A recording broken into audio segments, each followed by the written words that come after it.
So welcome to this panel on overview of learning analytics initiatives, including the Open Learning Analytics, the Learning Analytics Master's Program, the Learning Analytics Community Exchange. Our speakers in this panel include Josh Barron from Marist College and the Apereo Foundation, George Siemens, who I think you probably know by this point today, me, who I'm talking to you, and Doug Clow from Open University. So we'll have presentations by each of the speakers, and then we'll open the floor to questions.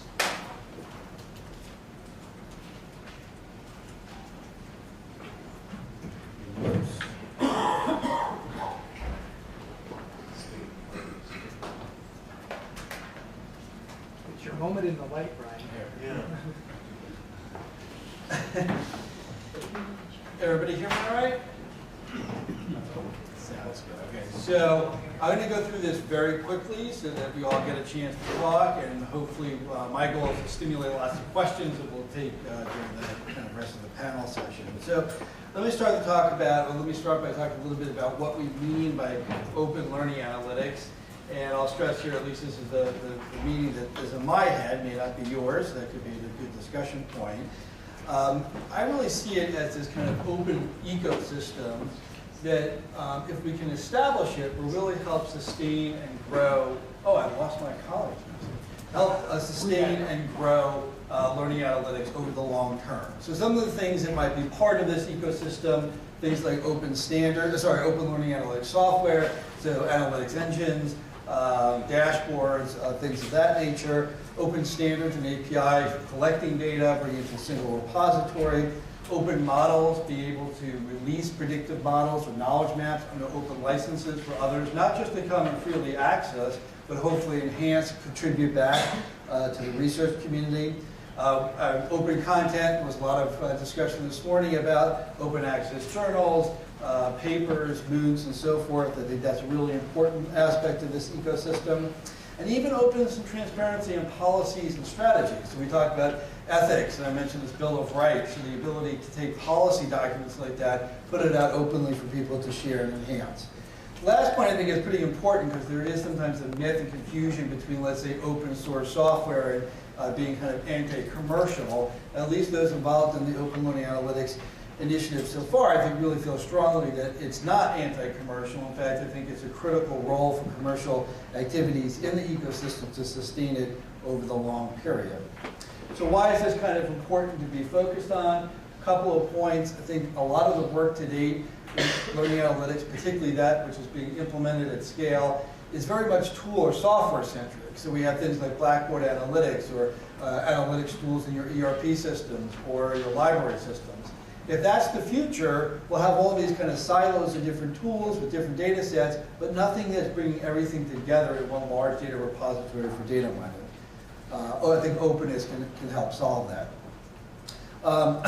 We've also had a lot of work happening in proprietary sectors, which is not a bad thing, but when these models and the work that's going on, the software is locked up behind proprietary closed licenses, very hard to see how these are working.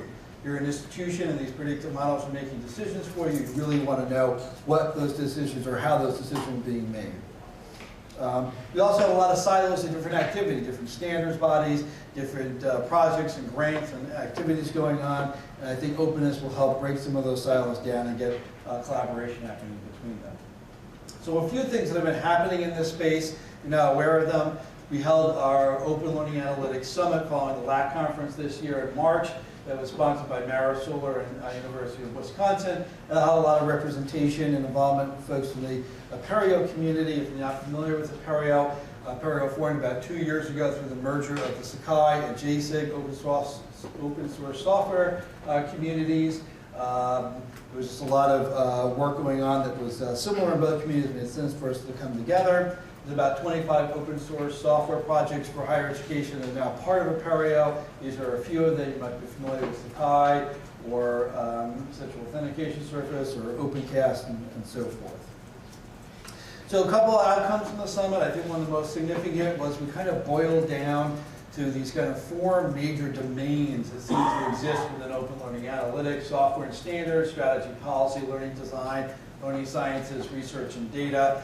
Groups formed around these 4 domains They looked at what was going on in those domains, where gaps were, where things should be happening but aren't, where there are groups that aren't yet connected in and involved that need to be, and so forth.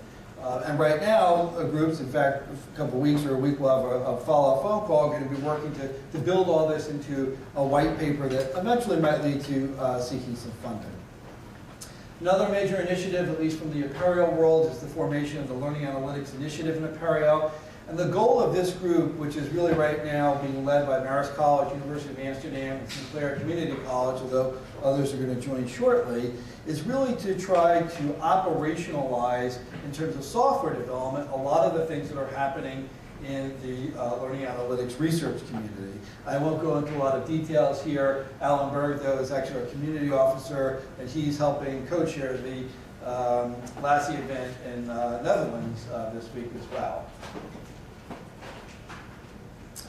One of the initiatives the group is working on, and this is just starting, so I think in the next 6 to 12 months we'll see a lot more tangible work or software come out of this, is really starting to flesh out this kind of open learning analytics software framework.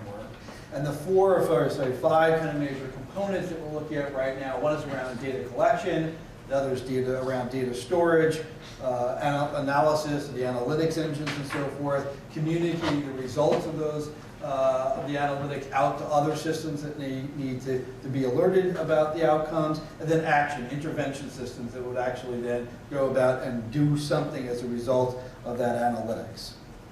Right now, the community, Marist, and one of our commercial partners, Unicon, is building out this first component, which is really part of that analytics component that I mentioned a minute ago, which is this learning analytics processor. It's building on top of work that we did over the last couple of years with the Bill and Melinda Gates Foundation grant to create an open source academic early alert system. So we're going to be automating that. As this matures, you'll be able to plug in different analytics engines, different models, and so forth for this kind of early alert system, and then generalize it to do even more down the line. Some of the things that are we're working on next in the open learning analytics community, I mentioned this white paper already. We're really actively looking to have that turn into grant proposals to seek funding to mature some of this work. I mentioned the proof of concept software developments underway right now. And the last is the LAC conference, which maybe I should say the Madrid of the United States, that George mentioned earlier. And we're planning at this point to have kind of an Apereo solar hackathon as part of a pre-conference workshop, so we get researchers and software developers to come together, do some hacking together around this kind of work. But also would love to hear from this community and others, other things we could be doing around open learning analytics at that event. So with that rapid firing, I'll turn it over to the next speaker. I think our second speaker is George.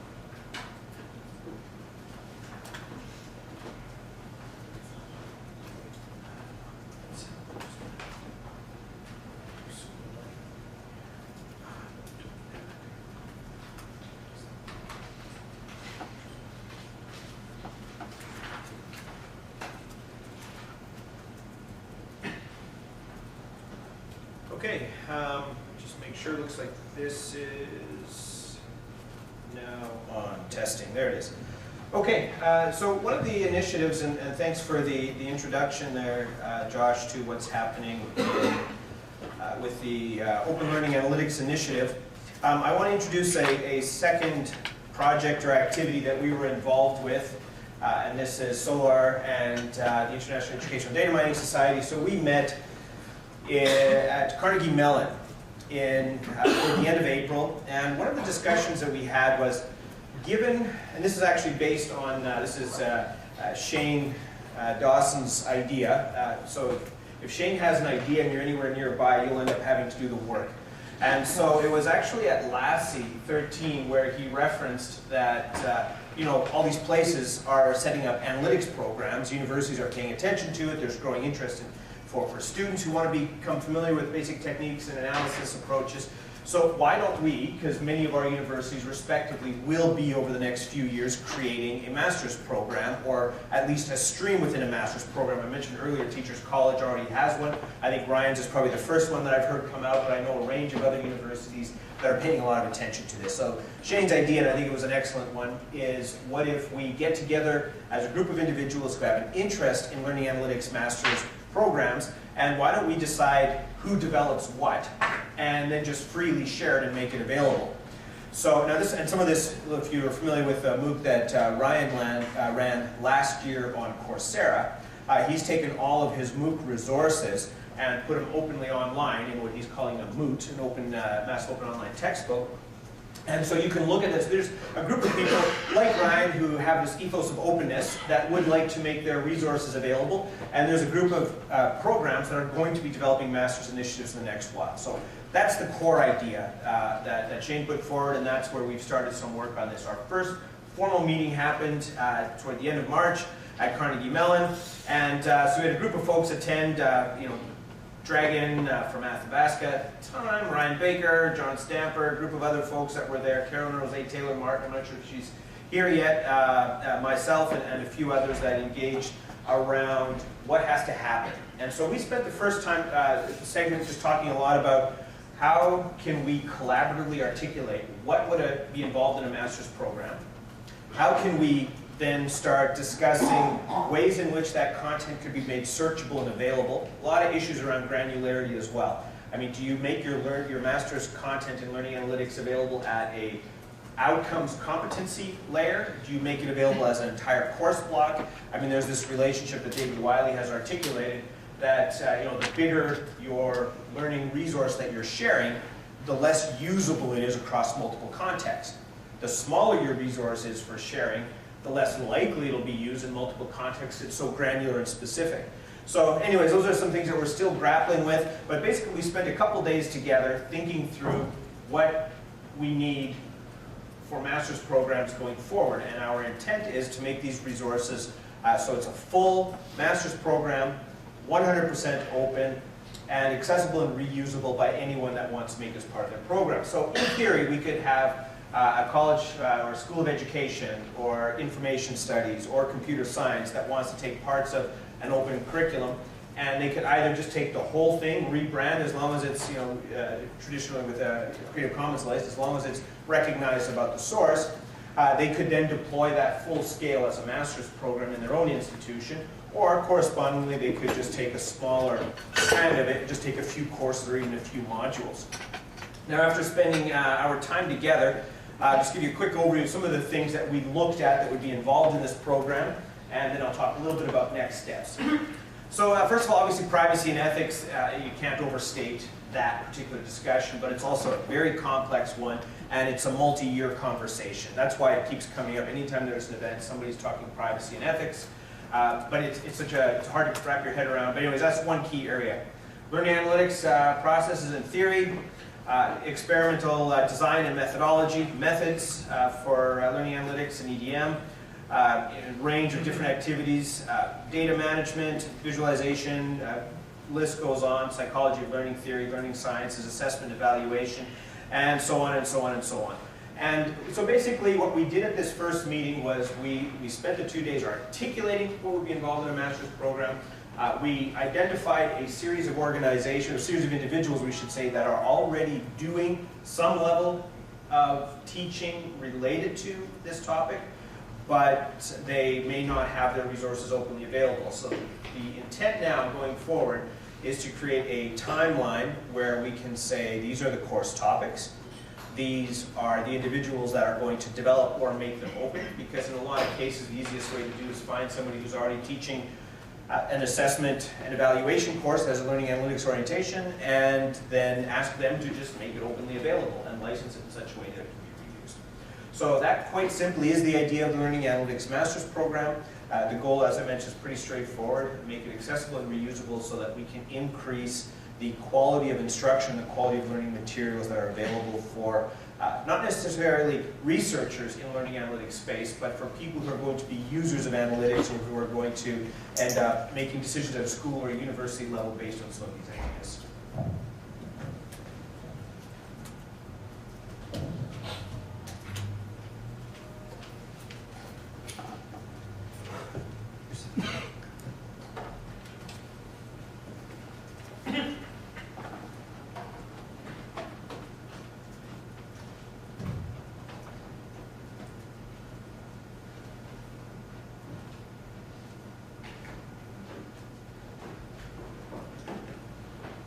Great, so I thought I'd say a few words on open learning about open learning analytics, which is now open for business.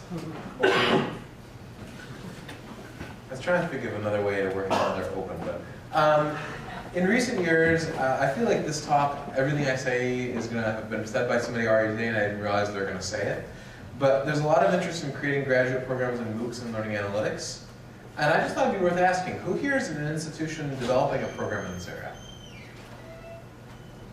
Few hands, that's cool. And who here is an institution with a program besides those that has or soon will have courses, even if not a full program? That's great. So please share your resources. Let's get them all together. Let's learn from each other. George has already talked about LAM, and George has already mentioned that we are working on creating a master's in learning analytics. It's currently pending approval from New York State, and hopefully we'll attain that approval before the next millennium.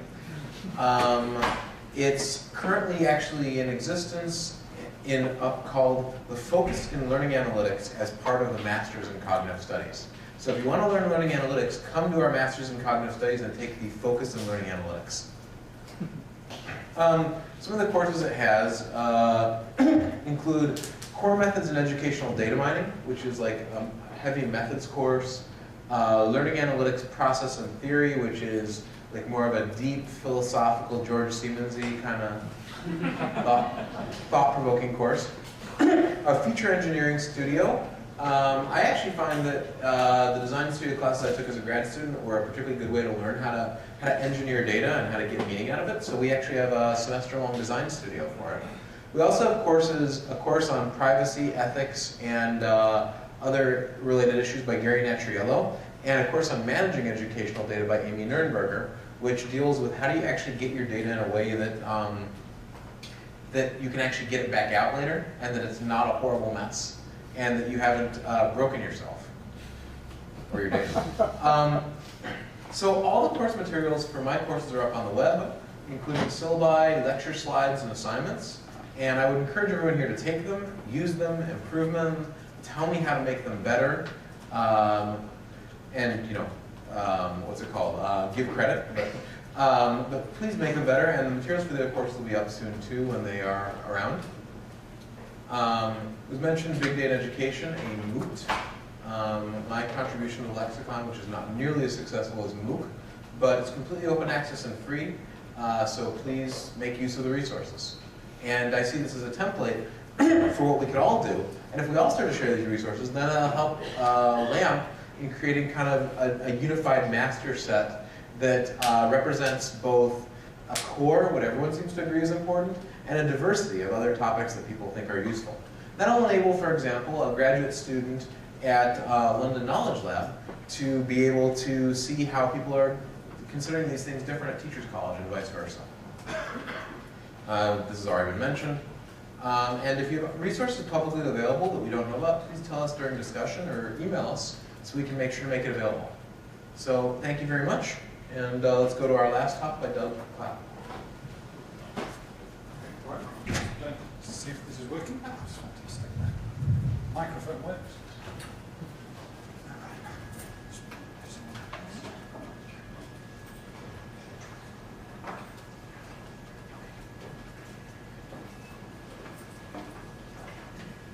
Tell we're a technology-ish conference because it really feels with the technology we can always have some issues making a... Oh, it's not that one, it's not that one. Ah, see? I lose already. Thank you. Software.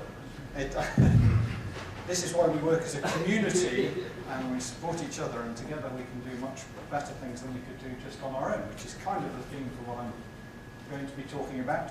That's excellent, as soon as that starts working. So I'm going to talk a little bit about a project called LASE, which stands for Learning Analytics Community Exchange.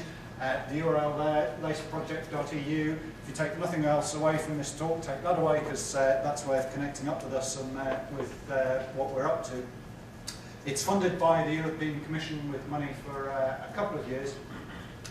But as well as telling you about this, I think what I'm really interested in doing is starting a conversation about how you build a learning analytics community. This project is one way in which we're funded to try and do this across Europe, but I'm interested in this in a general sense. When you think about what a community is, how you build that, there's all sorts of theories about that. I start thinking about shared activity towards shared goals. I'm mostly, in this talk, going to be talking about the activity that we're doing, but I think it's also important to be talking about the shared goals, which I think we've heard a lot about already this morning. It's about improving learning based on the data, taking a model that someone else produced in LAC 2012. I like to think of this as a cycle. We're starting with the learners, getting data and it feeding back, and it's having an intervention. I think there's valuable work to be done taking data from learners and producing metrics, distilling that down. That's educational research, that's great. That's a very valuable thing that they've been doing. There's a lot of that stuff where the pressure isn't really caring about getting it back to the learners necessarily. There's also a lot of interventions go on that affect learners that have no connection to any data or evidence or anything that has ever come from learners, rather than being something that is done to them. But I think as this community, I'd like to think what we bring together is that concern both for the data, the evidence of what's going on with actual learning, and feeding that back to affect learning and improve it. So if that is something close to our shared goal, what sort of activities are we talking about? In LASE, we're bringing together a number of partners from across Europe. That's a picture of Europe for those of you who've never heard of it. It's a continent over a little bit over to the east of here.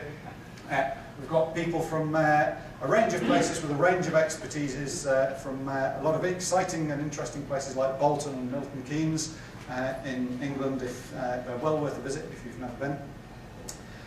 We're looking across sectors and across ranges. We're looking at schools, K-12 level of education. We're also interested in workplace training context for learning domain, higher education context, my particular interest and focus, and also about cross-domain studies, looking across those, building frameworks of quality indicators, and across different sorts of domains of learning analytics. We're thinking about the content, the stuff that the learners are learning from, learning material, learner support, stuff that is going on in the middle, and looking at assessment, performance, and those sorts of metrics. And what are we actually doing? A lot of us in the consortium are academics, so what we do when we do anything about anything is we write lots of stuff, we produce lots of words. That's how we do anything, is by producing more words so that we've got more books. We're producing journal articles, white papers, learning analytics review on a blog, more serious technical focus blog, and more lighter phase one, putting stuff on Twitter. By writing and producing stuff, that's helping to scope out what's going on, communicating, passing things on. Another strand of activity that's a big one is around events. We're hosting a series of events, some of which have happened, some of which are coming up. We're hoping to host a solar flare at the Open University UK in the autumn. That should be really awesome. You should totally come or follow us online. Also running workshops at other events, to be up at other people's events, talking about what we're doing, what I'm doing now. So that's a way of getting there. And we have a series of webinars. So we as researchers, we might like to think we're creatures of pure thought, but we are also social primates. So that sort of making contact with people and actual community building, I think, is a clearly important part of what we're doing, as well as the online stuff to give us the scale.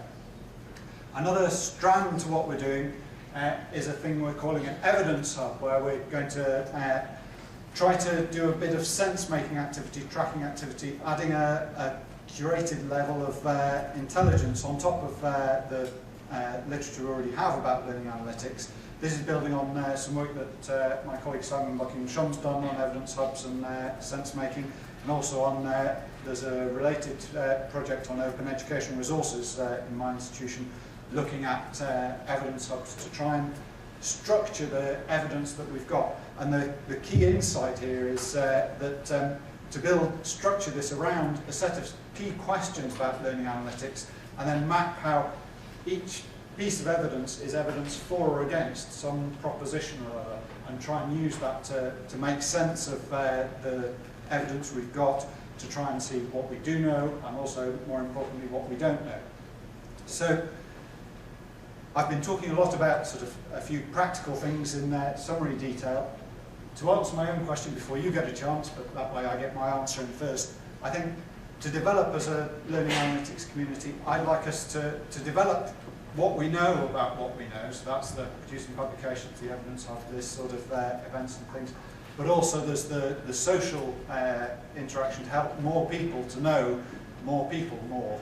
And also in the crossover way to help more people know what we know, and to develop what we know about who knows who, session, that sort of stuff. So that's, I think, what my idea about what we should be doing to develop as a learning analytics community. Very interested in discussing and working for it. And if you're interested in working with us, get in touch. The URL's up in the top right-hand corner, so that's really great interaction design there. And to tell you the most important thing, but that's up there. So I'll finish there, and I think I forgot anyone else. Before we have questions, Dragon is going to make a quick announcement. Yeah. So I have a quick overview of the journals as well.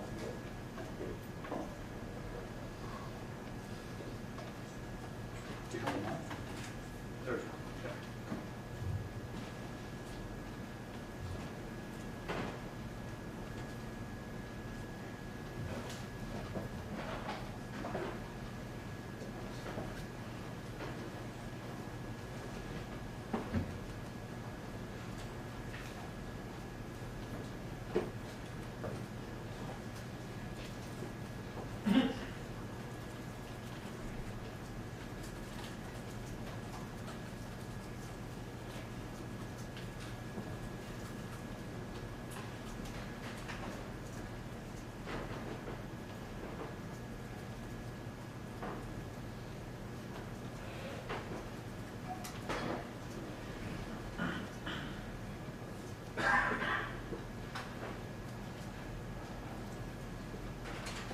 So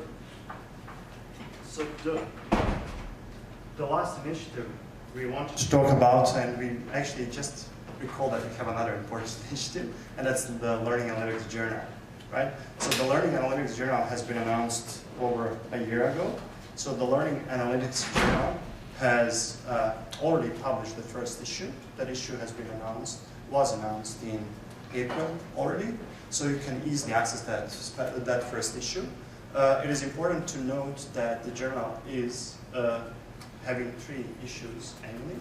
The journal can receive submissions anytime, and the next issue will be published during July. We already have it prepared, so everything is being populated, and we just are waiting for the last few editorials to be finished, and during July. That will be the follow-up of LASI14 papers, and the 3rd issue will be also published by November. We also have that issue lined up. It will be guest edited by Belardo Pardo and Stefano Teasley. It will be based on the best papers from LASI14.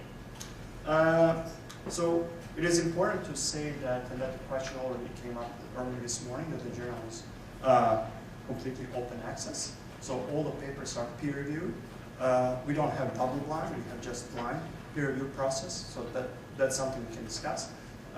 We also have all the papers at least reviewed by 2 people, and it is important to say that the journal is welcoming papers which are both research as well as practice papers.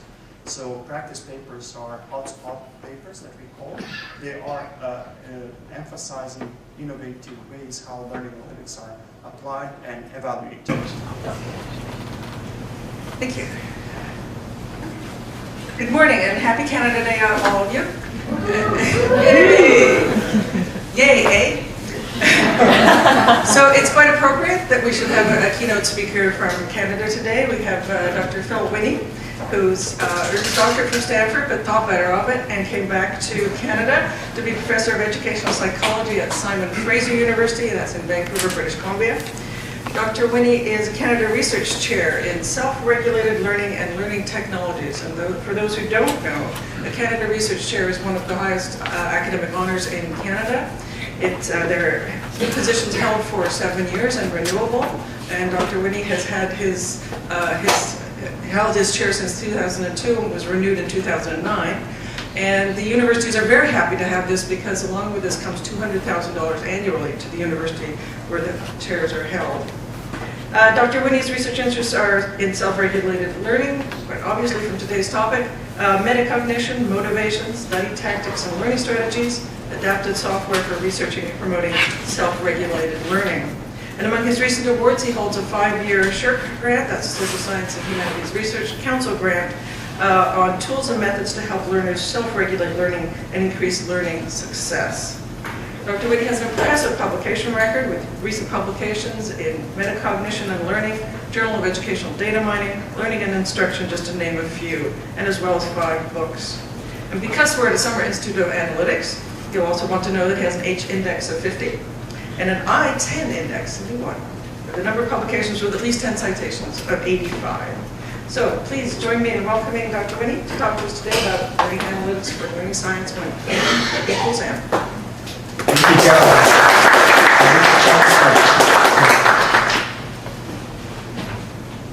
Caroline, is this working?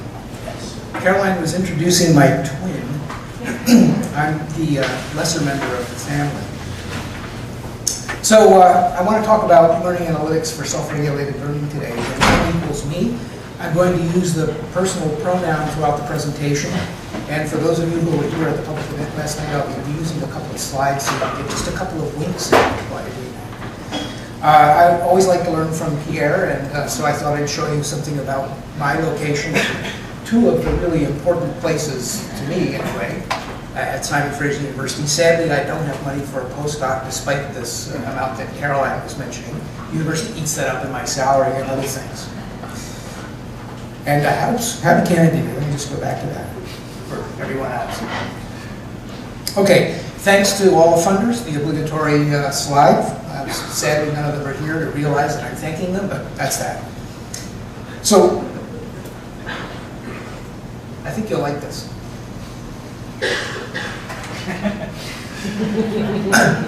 So this sets a tone for the talk I want to give today, because what happens is that learners have very little information on which they can base their judgments about how they learn. They don't keep a lab notebook.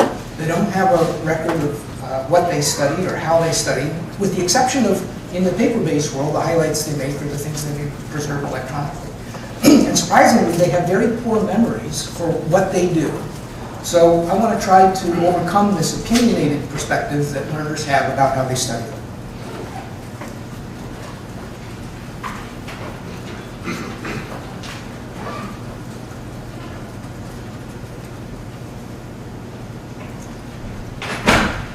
So as I said last night, my presentation style is a little bit different than many others. I like to let you read and me talk less. That means the slides are a little bit more useful subsequently, and you don't have to listen to my scratchy voice. This is quite an interesting thought about the way in which we're wasting data by simply not capturing it and applying learning analytics to it. So here's what I want to talk about today.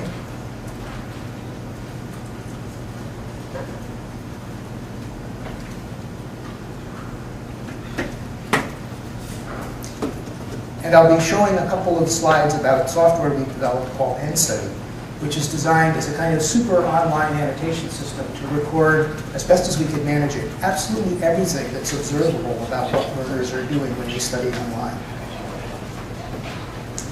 And I'm going to be emphasizing this notion about me.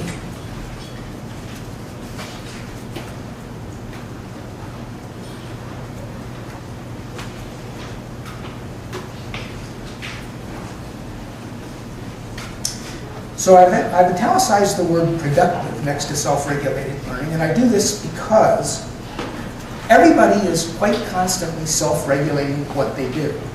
But unfortunately, not all of the ways in which we self-regulate our activities are productive. And the key is finding what actually works for people when they're engaged and examining what they're doing and trying to figure out how they can make it more satisfying for them. So let's look at a first issue I want to take up about traditional learning science.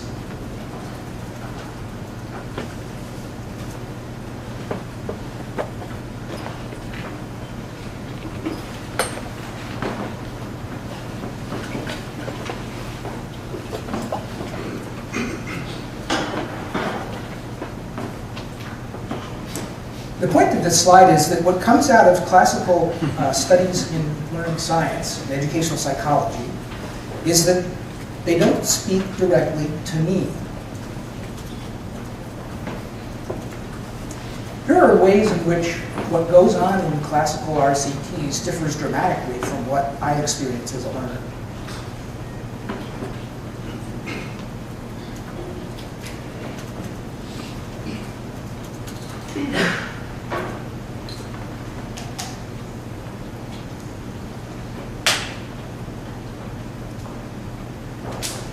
So every one of the items that are listed in the far right column differentiate me from the classic RCT. I have a profile of moderator variables that causally affect me that are absolutely ignored in the mean that is used in determining whether an intervention has an effect.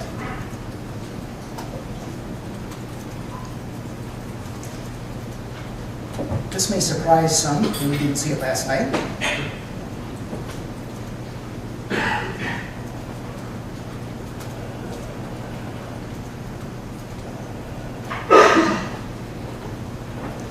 So I put the citation here because I think this is a really remarkable piece. I'm a little sad that they beat me to it. I've been working on something like this for about a year, but they did a better job than I was doing. The point of this is, even if you replicate an experiment that was done, a perfectly designed, true experiment, when you try to generalize it to a second occasion of that experiment, using the same sample, you get a replication interval as wide as this. And when you try to extend the sample that you're replicating to me, given all those factors that were washed out in the preceding table, there's very little chance that I'm going to have a predictable result in experiencing that intervention.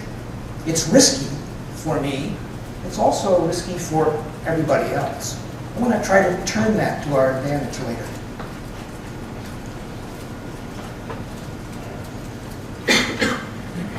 So here's the statement about I'm not the average. Plus a bunch of other issues that matter when you try to use experimental findings from RCTs to give a recommendation to a single person. The last bullet point about named moderators and the population is important because when you name a population, what you're doing is identifying variables that are supposed to fix the values of the two parameters of a normal distribution, the mean and the variance. If you're naming factors that don't really matter, you have what in path analysis or structural equation modeling is called a misspecified model. And generalizing from a misspecified model is really hazardous. We have little information about whether the factors that are often used to name populations really matter. One of my favorite examples, for a different reason than you might think, is sex. There's, according to the literature on human aptitudes, there's really only about one major aptitude that differentiates males from females in academic activities. It's a particular form of paper folding, spatial ability. For all intents and purposes, sex doesn't matter in most of the things that we do. And why then are we required by the American Psychological Association publication manual to always identify sex as an important moderator variable? The same is true for lots of other things, as I showed in that exchange with Dr. R. Square. So I'm a third-year student, I'm mature, et cetera, et cetera. Do those things really matter? We don't know. They're not tested in the studies. We just make declarations about what the population moderator variables are.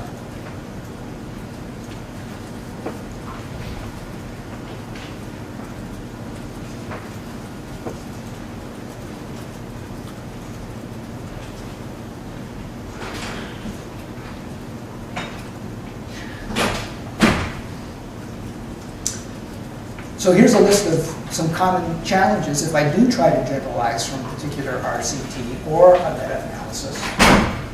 The point of all of this being that we're on soft ground in making an extension from a study to me.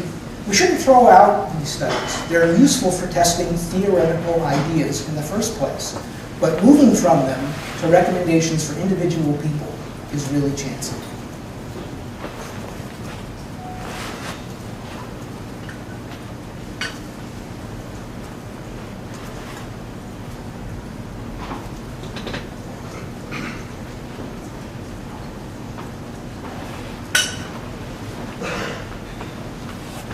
So what I hope learning analytics can accomplish is becoming less dictatorial and authoritative, and more engaging and open with learners. And what I want to try to do today is suggest one path we can follow to do that.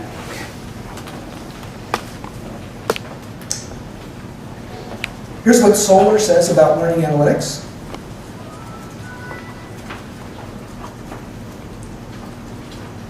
So at the Learning Sciences Conference last week, I heard this quote, raw data is an oxymoron. If you think about it, there is a collection of theoretical background whenever we design an instrument, whether it's a microscope, which depends on views about the ways in which light is refracted through a lens. Pick your instrument. Similarly, when we make interpretations about variables, again, I'll go to the notion of sex. Today, we refer to that as gender rather than sex. Gender is a socio-cultural construct, yet what do I know about you? Male, female. I don't know anything about your gender, but I'm required to pretty much use that word to be politically correct. Our raw data are always built up from a foundation of assumptions and the limits and affordances of the instruments that we use. And we need to keep that in mind, I think, as we try to realize that when we define data and just construct measurements to gather it, we're enforcing some ideas about our understandings of how those instruments work and what we're operationally defining as our data.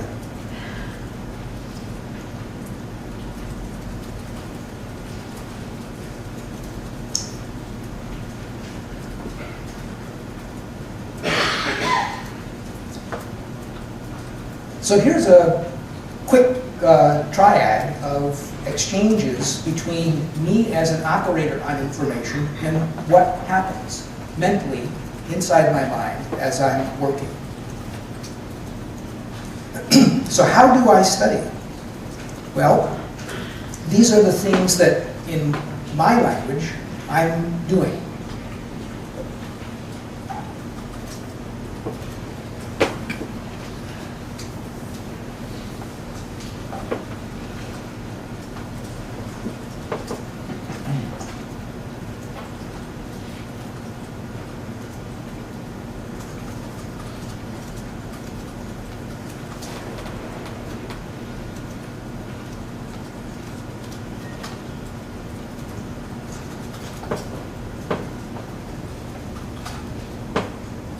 If you ask me what I'm doing in an online learning environment, this is how I'll talk to you.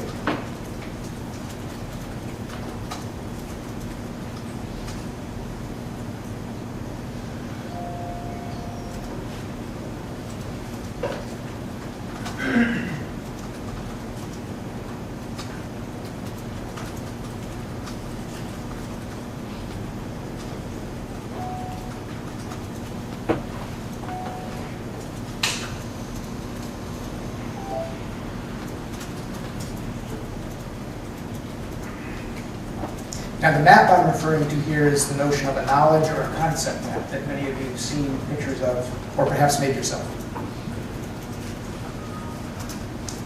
So here's what's important about those preceding slides.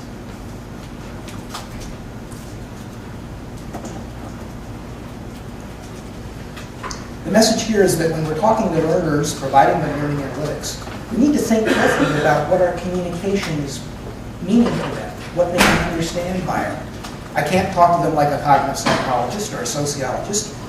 An easy language to use is the language of the interface that the learners are using in the software that provides the medium for their work.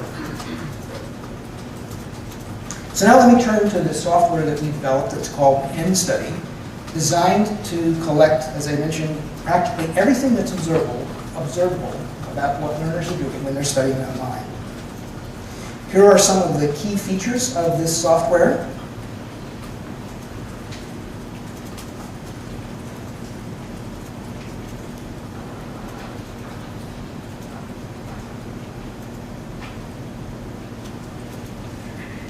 And the last main point in italics is essential. Learners are in the driver's seat. They're deciding whether to click buttons and view menus and put text in text boxes and so forth. Those are decisions that they make. And I think we need to not just honor them, but help people become clearer about the bases for those decisions and the options they can have for the decisions they make. Study has this dual purpose.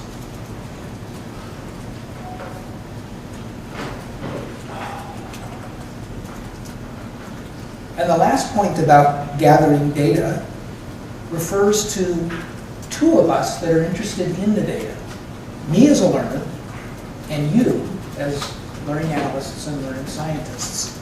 That's the dual purpose of this instrument. We're not just a microscope looking at the bacteria on the slide.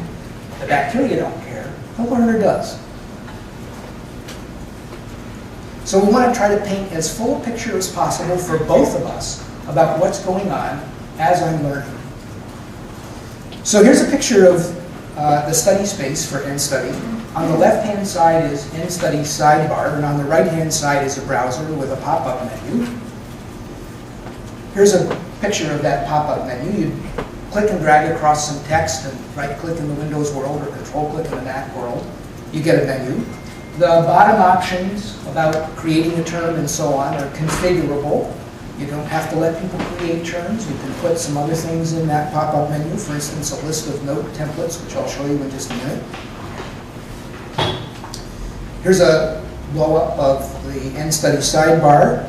What you're seeing there is a bookmark at the top called cell division.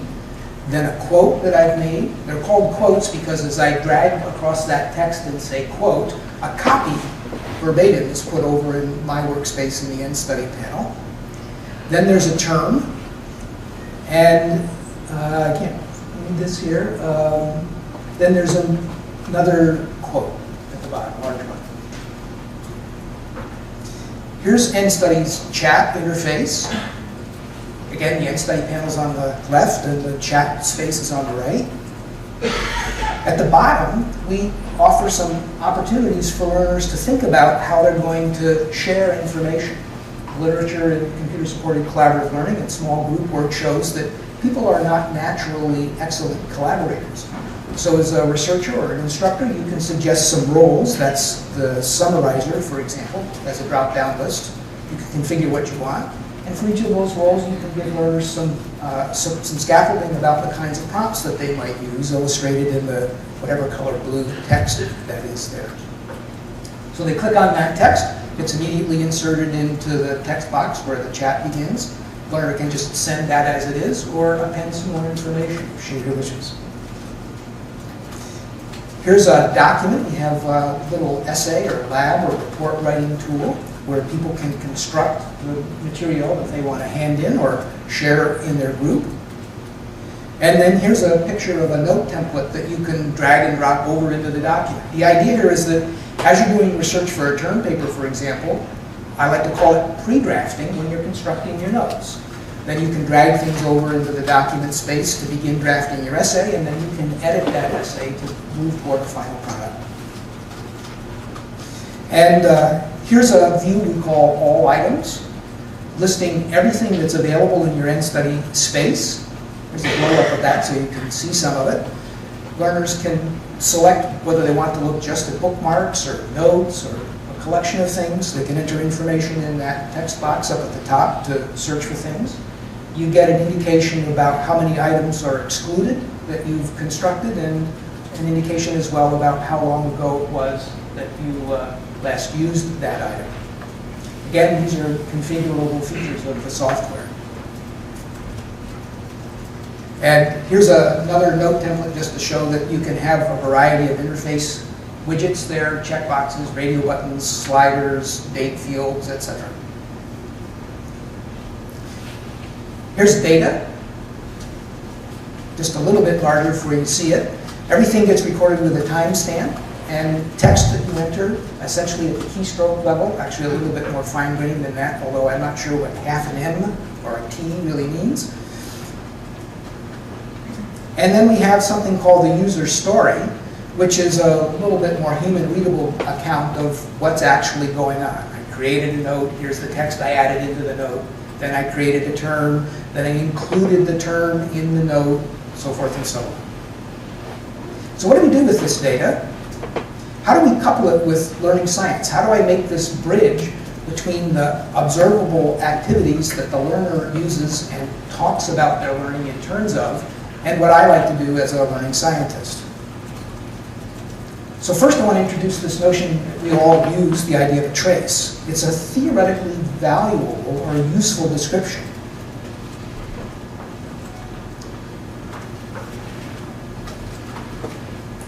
And what a trace should do is describe how I operate on information, what information I operate on, and intrinsically, when I do that, there's evidence that I'm motivated. Behavior is motivated. And we need to remember, as the small insert describes, that the ways in which we examine these traces is infused with our understandings about what learning is.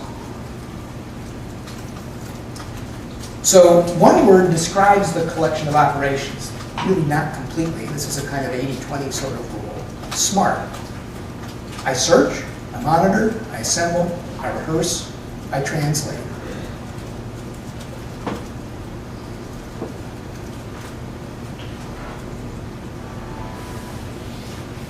So this is a very shortened lexicon for speaking cognitively about what learners are doing when they're engaged with information in an end-study interface. Again, it's not complete. No system truly is. But it works for a lot of what we're interested to describe. So let's look at some connections. So when I make a quote, what I'm actually doing is metacognitively monitoring the text that I'm reading for its match to a particular kind of information. Something I think that's important, something I think that might be on the test, something I'm confused about. And why else would I color that information if I didn't plan at some point to review it? Of course, that hypothesis can be checked because we can determine whether the learner goes back to review that information by clicking on it in the end study sidebar to return to the spot in the bookmarked web page or PDF where the quote actually lives. What that activity shows me is that the learner says, I think there's information in the context surrounding the colored text that's in that bookmark. I want to go look there. That's what a trace reveals in connecting the operation I have, an expectation about what information is there, a motivation. I think there's more information that I want to get that I don't have in my mind at the moment, and an operation, clicking on the quote to return to its location in the book. So quoting and annotating using a note template. A template is a web form of some of the kinds I showed you before. Again, those are configurable. If you're interested in argumentation, you can construct debate note forms. If you're interested in explanation, theorizing, control of variable strategies, make the list of whatever you're interested in. You've got a way to help learners be scaffolded in thinking about the slots of those schemas and to record whether learners enter information there and what information they enter and when they do it and in what context they got that information. Copy and paste, same kind of thing. Notice that all of these operations are preceded by monitoring. Monitoring is the trigger for engaging in some kind of operation. Some more.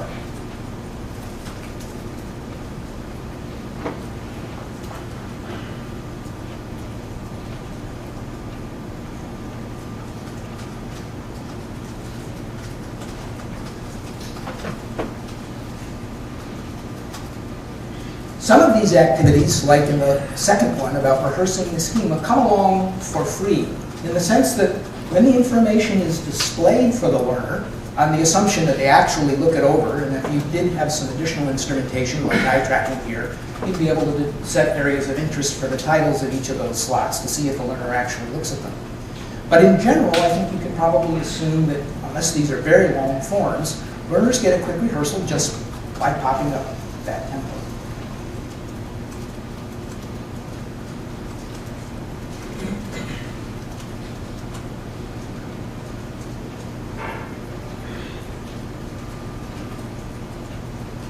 So in Study, you can include one item in another. You can copy and paste it, or cut it and paste it, or drag and drop it. So for example, if I make a note about a technical concept, then I can include a couple of terms, or I can include a Wikipedia article's bookmark in that note. The idea here is I'm constructing larger packages of information, organizing information in ways that I think are going to be useful for me.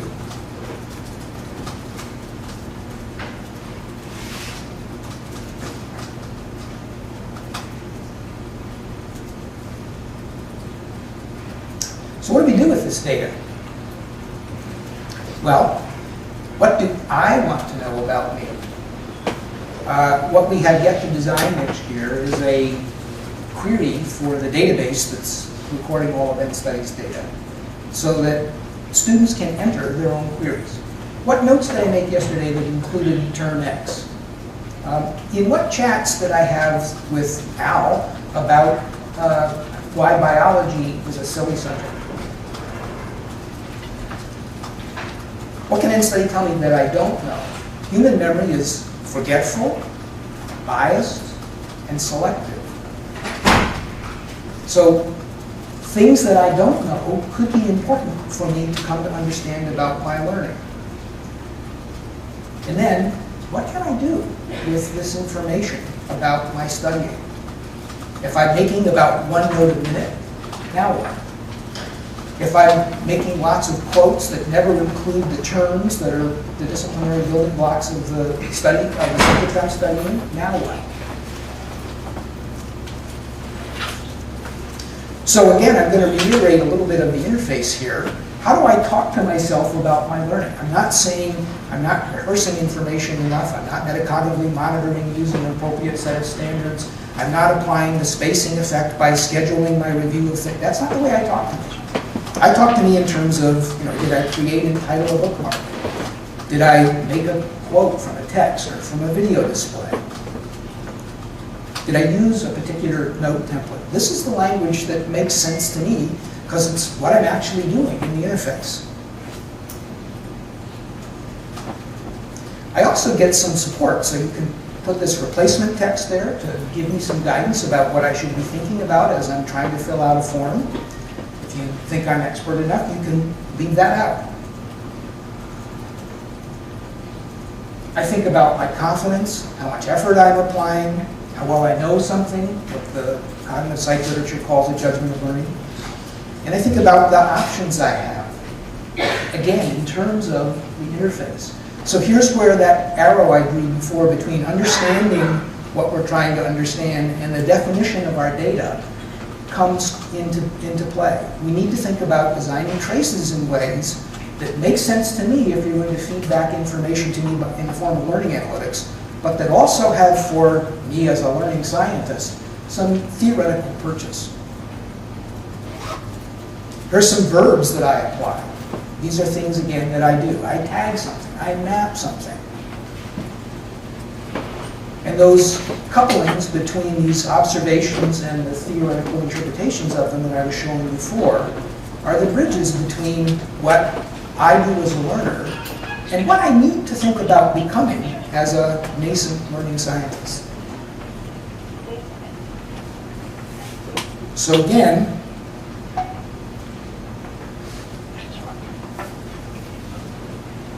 these are important questions that we need to ask about the reports that we generate for learning analytics. And just like advertising, we're probably going to have to do rather a lot of research to determine how to format these, how to schedule them, how complicated or easy to make them.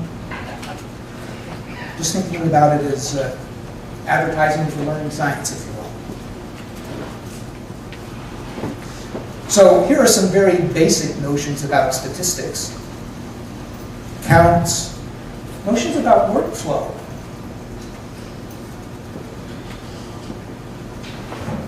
And the different time periods that those workflows describe. A kind of technical account of what a tendency or a disposition is like in terms of conditional probability. And then effects. Under the tendencies, I've noted that this collection of conditions is a multivariate structure. Life is not as simple as saying, oh, if I see a bold term, then quote it. Not every bold term gets quoted. Why? So we'll need to try to ferret out, by looking at that information, what the computational linguists and AI people will be able to help me with as a learning scientist, to figure out what is the learner using as a standard for metacognitively monitoring those bold things that get quoted and those bold things that don't. Then, is there some value in revealing that difference to the learner, again in terms that I as a learner can make sense of?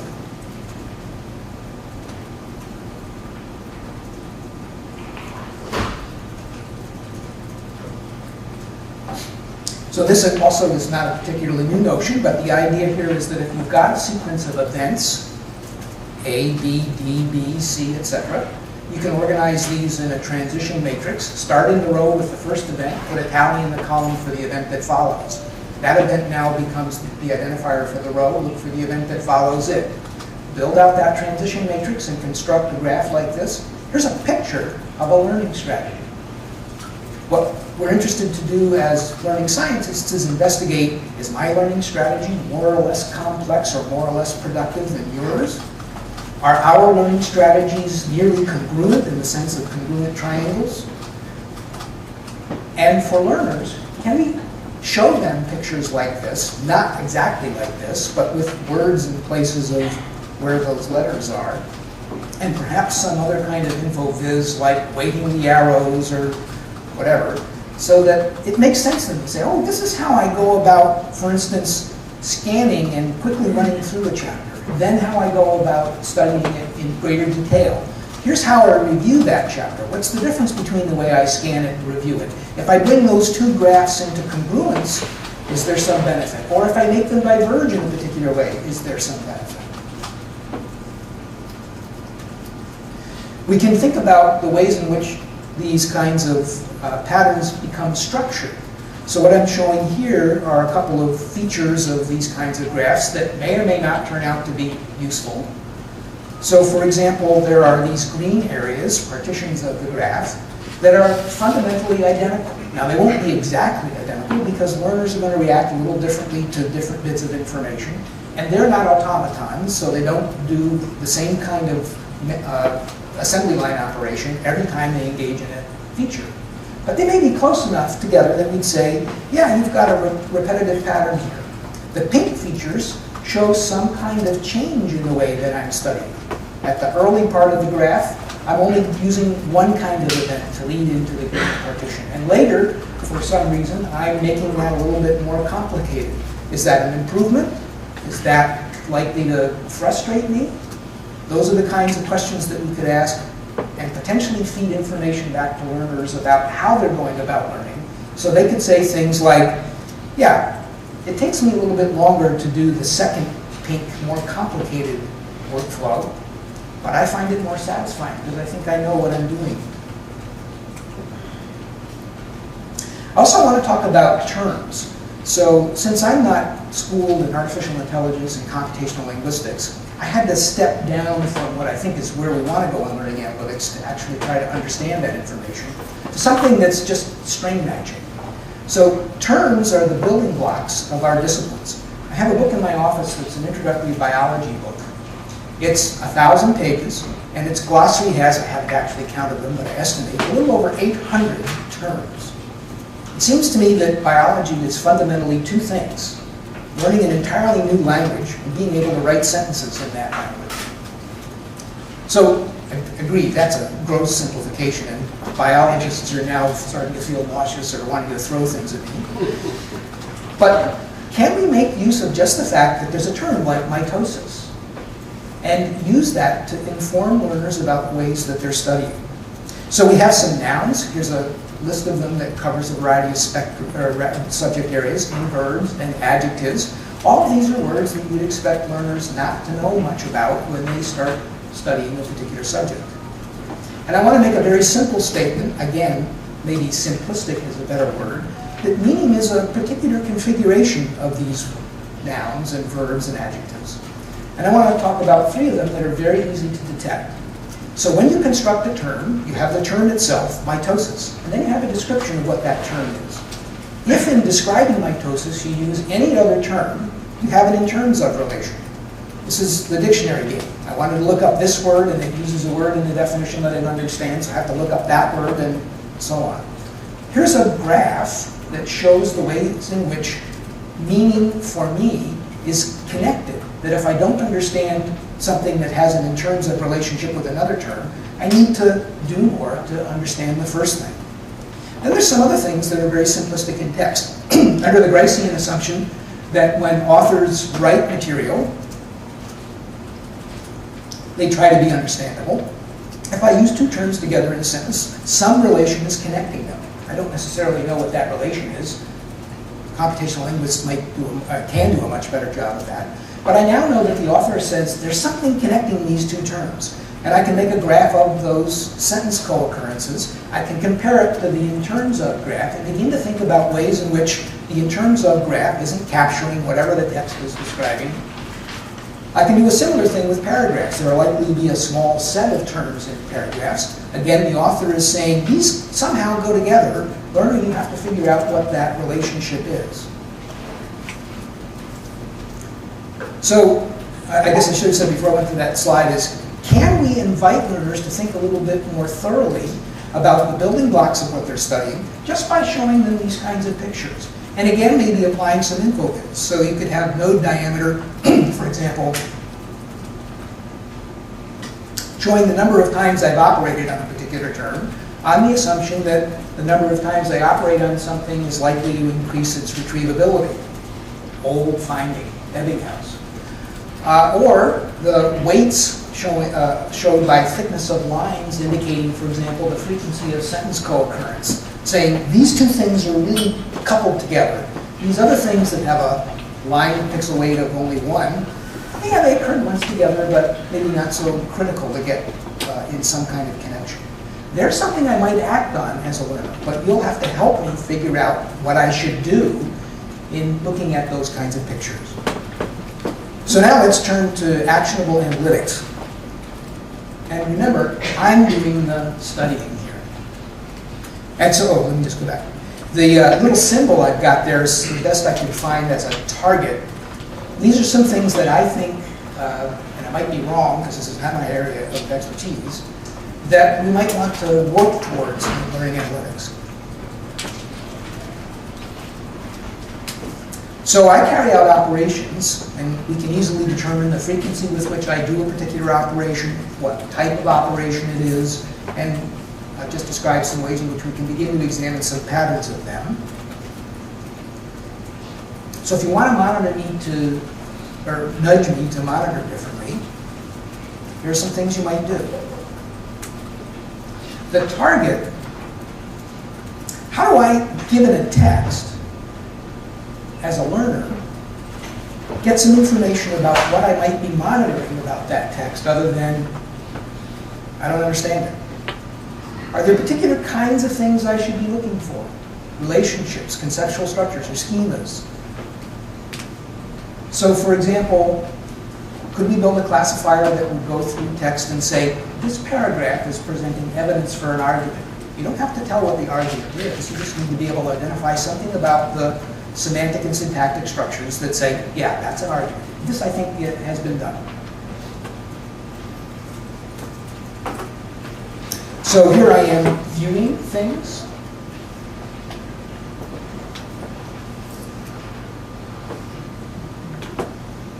So related to information that I viewed previously, this is easily done through a term map where the in terms of relationship is connected. Show me the paragraphs that include the term that's connected to something that I'm looking at the moment.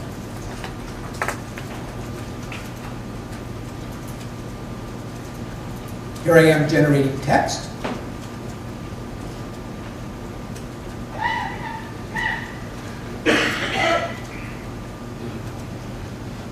So if there's a term that's in terms of related to another term, and I'm using one of those terms in a title, remind me about the other term. Expand my thinking about, okay, I just use this term in my title.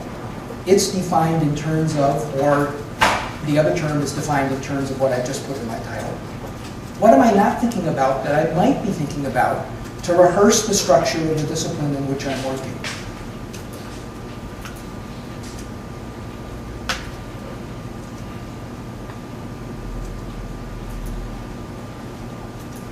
So in short, what I'm suggesting is that we nudge people, in the sense of that nice little book, up toward thinking about what am I doing?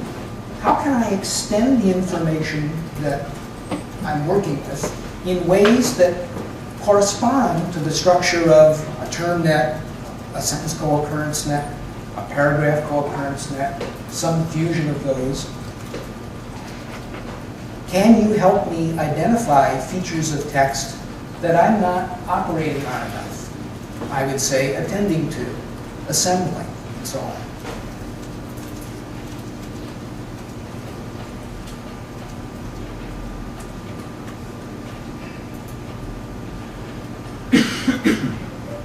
So again, recommend using a note template. Can we identify a classifier that says, this web page is fundamentally an argument?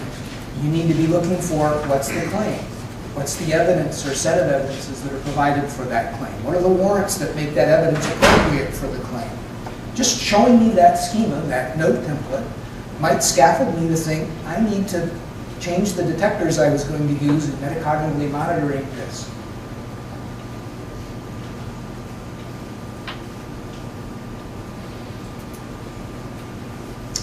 The target about patterns of operation, again, I think this is relatively doable. This is a major issue that was discovered in the research in the 1980s about reading comprehension. It was not difficult to teach elementary and middle school students to use reading comprehension strategies. What was difficult was to get them to continue using them when they were released to the classroom with things that weren't part of the training materials. Can we remind people about this text has a certain structure, and previously used this kind of approach to study that kind of material. You think it worked well? Why don't you try it again? You might be able to improve on just whether I thought it worked well. I'll tell you that in a second. And again, here's translating.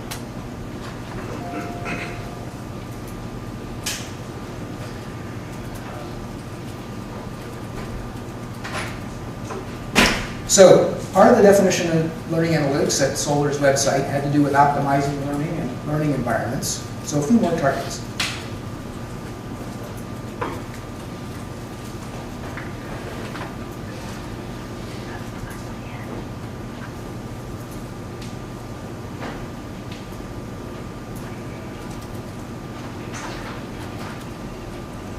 So I'll just mention about the fourth bullet there, translating information. So you see the term in a text, quadratic. Okay, quadratic. What's that mean? Well, the graph affords you some very useful information that you may not, if you're not intrinsically a mathematician, realize. A quadratic expression has a point of inflection. The sign of the coefficient tells you whether it's oriented this way, or that way, or this way, or that way. Do I remember those things when I see quadratic expressed in the text? If I'm talking about physics and scales, do I realize that the shape of the curve that a logarithm refers to? So when I'm talking about decibels, do I understand what that scale means? These are things that we could suggest to learners based on very simple techniques that we have available to us today. The idea being, as a learner, I should up my detection. When I see an expression that refers to some mathematical construction, can I make a picture of it? And does the picture afford some meaning that I'm not getting from the text alone?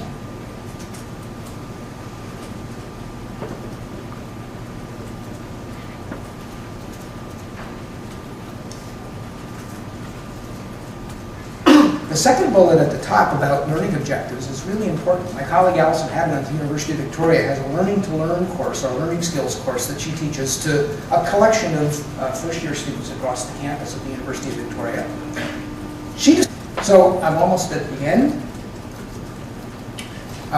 Just a couple of points that I want to make.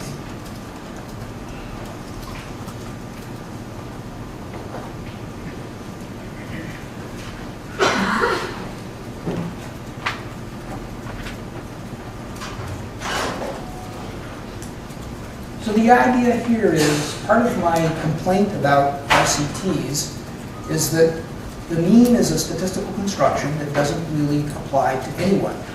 You might say, well, what about the person who scores exactly at that mean? Well, that mean, statistically speaking, ignores all of the moderator variables that give the normal distribution its shape. And that person who scores at that mean has a particular profile of those moderator variables. It isn't necessarily the case that those moderator variables don't matter for that person. So my proposed solution to this is, let's use all those moderator variables, but not just the demographics. Let's use as moderator variables the ways in which people are working with the information as they study it, and characteristics of the information they operate on. Let's construct a model of how I study what I study, and use that in a post hoc fashion to identify a group of learners, like in the middle group here, who are just like me, except for maybe one thing. They're working faster, they're a little more satisfied, they're scoring a little higher, whatever the case is. Now I have the basis for suggesting to me, taking into account all of those moderator variables that are washed out in RCTs, that says, here's something I might nudge you toward.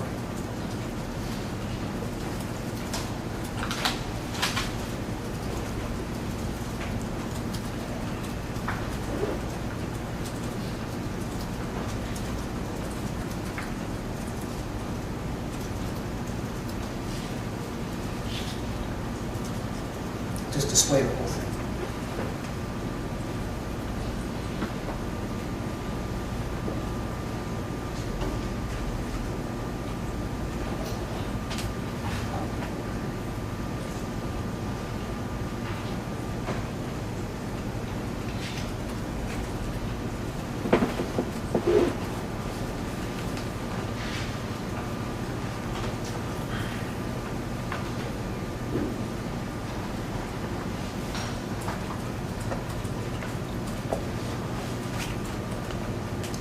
So here's my objective. As a self-regulating learner, I'm interested in finding out how I learn and how I can learn better, whatever better means to me. To do that, I need to be a learning scientist. If we work together in partnership, sharing data, sharing explanations, I theorize that we can help one another better understand how learning happens, and me be a better learner. Thank you.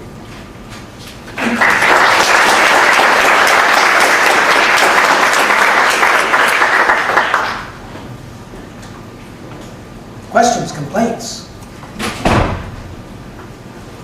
I assume I need a microphone. This is April Galliard, University of Georgia. Just looking at the in-study tool that you put together, it seems very dedicated to learning declarative knowledge. And what adaptations do you think would be necessary to help scaffold students learning more procedural knowledge, engineering, physics, statistics? So in the browser panel, anything that's on the internet, you can work with there. So for instance, if you have some simulations where in the browser side you're fixing values of parameters about, for instance, pendulum motion or an ecological system, etc., and your simulation is recording those, sync those up with the stuff that they might be reading in preparation for the simulation, or show them the table that they, record the table that they make of the simulation, showing the values that they graph. Have them examine that table just like they would a text. Select it, you can quote it, you can record where it comes from. So the possibility for looking at procedural activities, for instance, making computations, doing analyses of systems is available. Is that what you're intending? What kind of procedures are you talking about? Well, I'm thinking more while I teach an intro stats class, and so a lot of that, they're doing the analysis in SPSS, and there is a lot of declarative knowledge they need to know, but where they get stuck often is in, interpreting a graph or making the graph in the first place. So I'll give you a favorite example. I teach a multivariate stack course. You know what I start with? Fractions. The reason I start with fractions is that most people don't realize that the denominator of a fraction is the unit for your ruler in inferential statistical tests. So they're thinking about, okay, I've got a pie chart and I've got, like 3 things at the top, and the whole thing is measured in 4. The idea is that you want to give them a sense about what the effect size is for a statistic. So that's something you could describe in text. You could describe it as a figure. Begin to introduce those kinds of notions. I let all the computations be done in JUMP or SPSS or whatever piece of software you like. I mean, when I was a graduate student, this is really going to date me, we got away from hand-crank Monroe calculators to an actual electronic calculator that had a memory. Wow, was that an advance? And as some of you may know about the history of statistics, the reason that the ANOVA model became so popular was because it was hand computable, whereas matrix inversion prevented using the regression model, which is actually the parent of the ANOVA model. Let all that calculation stuff happen as a magic black box, unless you really think it's important for people to know about matrix manipulations. And teach the concepts like the fraction is. That, I think, is eminently doable in a thing like NStudy, but you might have to collaborate to figure out how to make it work for you.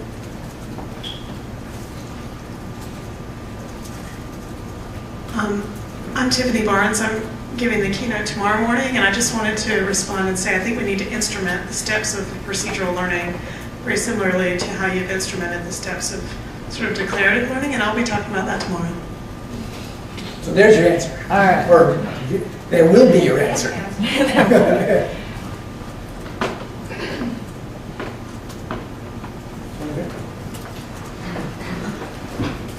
Regina Collins, New Jersey Institute of Technology. So is there any assessment type of component? So in other words, I may think I'm learning, I may think I understand the material, and when I go and take the test, I may do really poorly because I missed something or I didn't have all the nuances of it. So is there any way that you kind of judge the quality of what the students are doing? Sure. You can either use a completely separate service. So in Canada, I use Fluid Survey, which lets you put together any kind of test or survey you're interested to do. We also have our own in-house one that we're working on so that an instructor or a researcher could develop a test. One of the things I'm kind of interested to do to see if I can nudge people toward thinking about what they quote, how they highlight, is, and which we now are able to do, is represent the web page with blanks where the quotes are, a closed test as it's called in the literature, and say, okay, so what goes here? The idea being that what people need to pay attention to when they're filling in these blanks, when there's words surrounding them in a closed test, is context. So yes, it's possible to coordinate that, provide scoring, give feedback of the achievement varieties, and then connect it up with the kinds of things I talked about.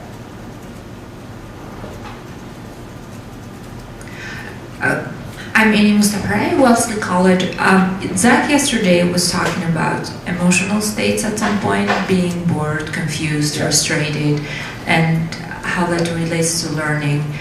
I wonder whether emotional states are something that you can use to annotate your process here, or have you thought about that?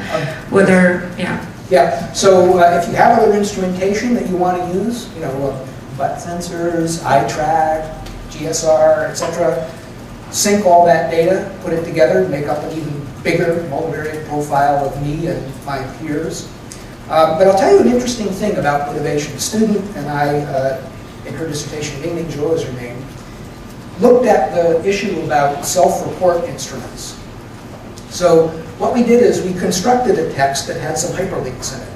And we also allowed learners to tag things. The hyperlinks were expressed something like, click here for interesting details, click here for information that will be on the test. Interesting details, mastery orientation. Information on the test, performance orientation. We had people fill out a survey, in the LA's called Item Achievement Goal Questionnaire before, and we traced what they clicked. Interesting things. Behavior didn't match what they self-report. Self-report didn't do as good a job of predicting achievement as what they clicked. You might say, oh, well, that's easy, because when they click things, they go to different places. Actually, the information at the destination for both those links was identical. The point being that what people describe about themselves is a statistical average of some distorted sort. What they do in the moment with context was different, and what they did in the moment with context mattered more than the statistical average. Same thing may be a bit true about emotions, but we don't know. At present, when we ask people to describe, when you study statistics, do you get anxious? When you work on a problem for 20 minutes and you're not getting the answer, do you get frustrated? You saw yesterday that sometimes frustration is a good thing. People typically, however, tend to interpret it as a bad thing. What's the real story? You have yet to find out. Anyway, you can match up NStudy's database, the log that's in the database, with any other instrumentation you want. Thank you for your speech. I think one of the central arguments that you made is regarding the average level for whole population where a lot of learning scientists are focusing on versus individual learner. And my question is, that might be a naive one, but what if, like, for a given population, does it ever happen that the average level is the closest to the optimal level, and the students, as individuals, wanted to achieve the average level, or some of the part of the population, students saying that, say, they're not there yet to be fully, self-regulated, and then there's a medium stage they wanted to get to before they reach the fully, individualized learning style. There are some cases you can imagine where something that would be in an average along the scale might be better. The inverted U-curve for arousal or anxiety is an example, where you probably want to be at the optimum level rather than the completely bored or the so anxious you can't pay attention to anything but your anxiety stage. But these are questions to be investigated. What's the spread of the distribution? What's the nature of this multivariate profile of moderated variables? Is average the right sense to think about it, or is it more like fit of one model to another model?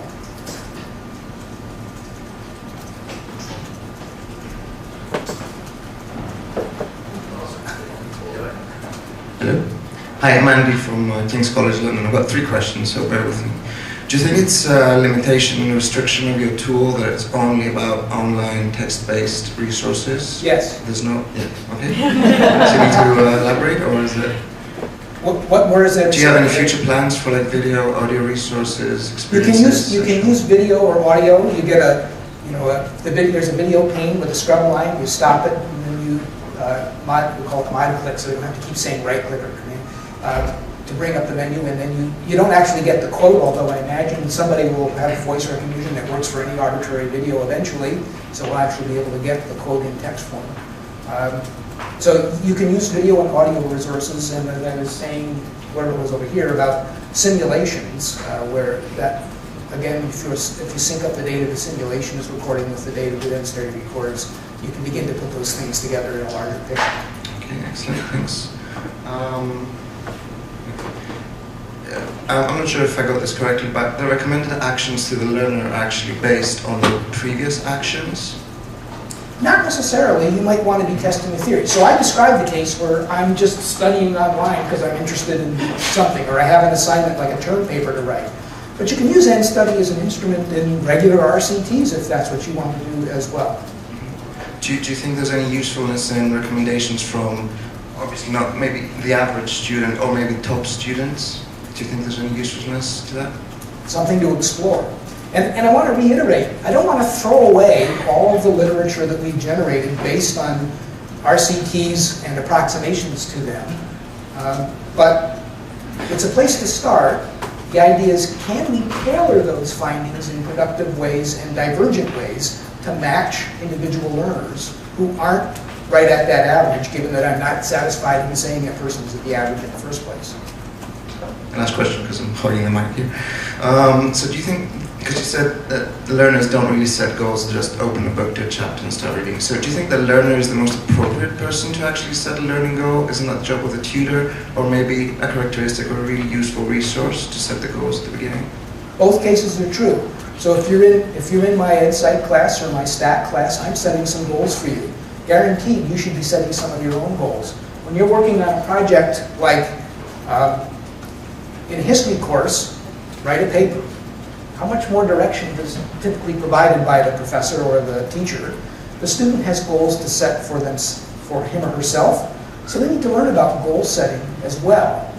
So it's a mixture of both kinds of things. We work in environments that have constraints and affordances, so there are goals that are available to us. We also have our own.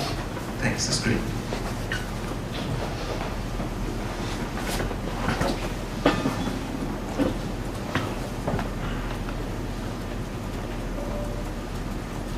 Might wrap it up there, since we're over time. And it's time for a break, so I'm sure Phil will be around. Yes, I will. Thanks very much.